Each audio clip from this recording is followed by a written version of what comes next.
Over 300 officials of the Indian Army, NDRF, firefighters, and community volunteers are right now camping at Dzukou Valley as they continue their battle to douse the fire that ravaged a huge part of one of the most ecological, pristine areas of the Northeast. Dzukou Valley, popular as one of Northeast India's most prestigious and untouched parts of nature, has been burning for over 10 days now.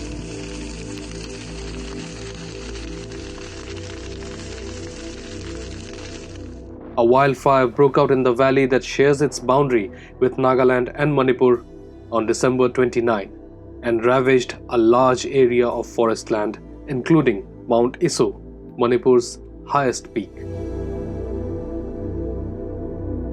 Meanwhile, hundreds of firefighters, along with officials of the Indian Army, Air Force, Assam Rifles, National Disaster Response Force, Forest Department, and community volunteers continue their efforts to douse the inferno. 4 helicopters of the IAF have been deployed since the fire spread across Nagaland and into Manipur.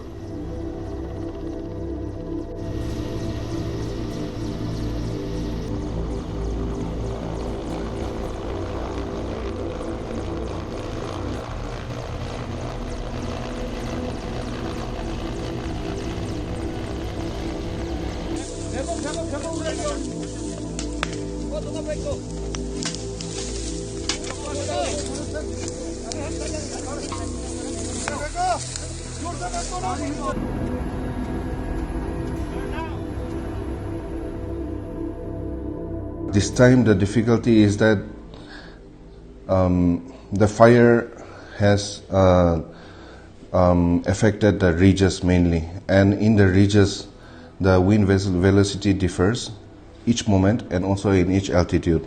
So even the choppers are having a lot of difficulties. Recently our Honorable Chief Minister had also visited Dzukou Valley, but after having tried around 9 times, still they could not land the chopper in the valley because of the difference in the wind velocity at different altitudes. So this time we are having a lot of difficulties because it has affected some of the most difficult ridges where we can literally say there's a vertical drop. So we are unable to approach that, and we are like sort of depending 90% depending on the Indian Air Force dropping this water from the Bambi buckets. 2 latest reports suggest that the wildfire has been brought under control. The cause of fire and the total area devastated by the fire is yet to be ascertained. There are some possibilities of, campers going there not properly putting out the fire. That could be one. Maybe another possible cause could be that, the carelessness of the campers or people who are going up there for picnic or holiday. And the third possibility is, the friction of the temperatures. That is a natural cause. So these are some of the possibilities why this wildfire or this forest fire always take place in Dzukou. The actual damages, we will not be able to ascertain the area, the acre-wise, how much of area the fire has already damaged or consumed. But we are, our drone team is already being deployed, so we already started assessing, geotagging the whole area where it is burned and all those. Our geo team has been deployed since 2nd of January, and they are there. And once all these operations, because choppers are flying, so we are not able to really, deploy the drone due to safety reasons. So once the chopper operation is over, and when we demobilize this operation, we would deploy our drone team. We will have 2-3 drone team together, and then we will be able to, capture rightly the area of damage. The aftermath of the fire will be another area of concern, since the weather in Kohima is dependent on the ecology of the valley.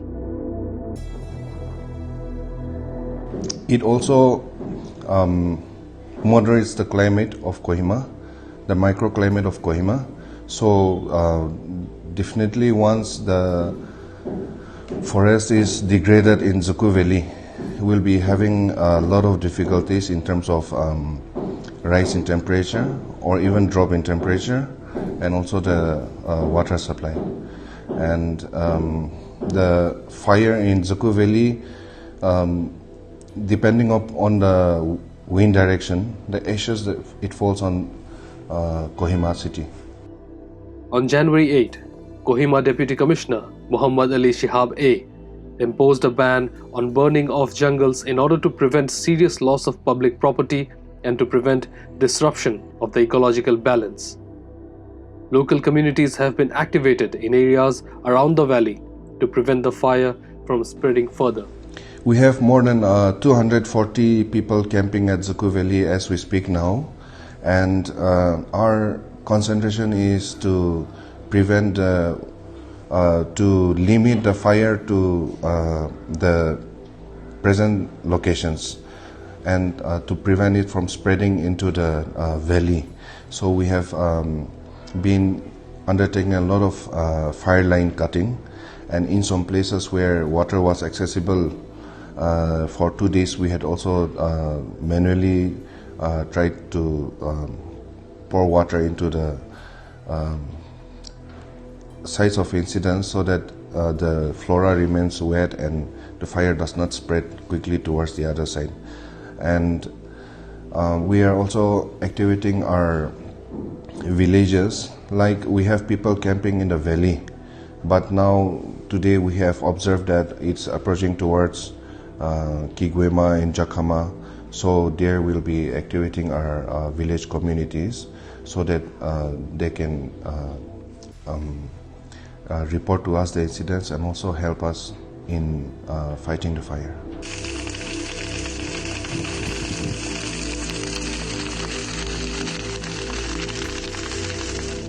During winters, Dzukou Valley attracts a lot of trekkers, with most trekkers camping up for over a night. While all efforts are being made to mitigate the fire, officials have informed that the fire is yet to ravage the main valley. However, this is not the first time that fire incidents have been reported at the valley. Over the past years, several fire incidences have also been reported at the valley. I'm Madeline Yambrusia with EastMojo from Kohima. Don't forget to like, share, and subscribe to EastMojo. For any queries, put them down in the comments section below and press on the bell icon for notifications.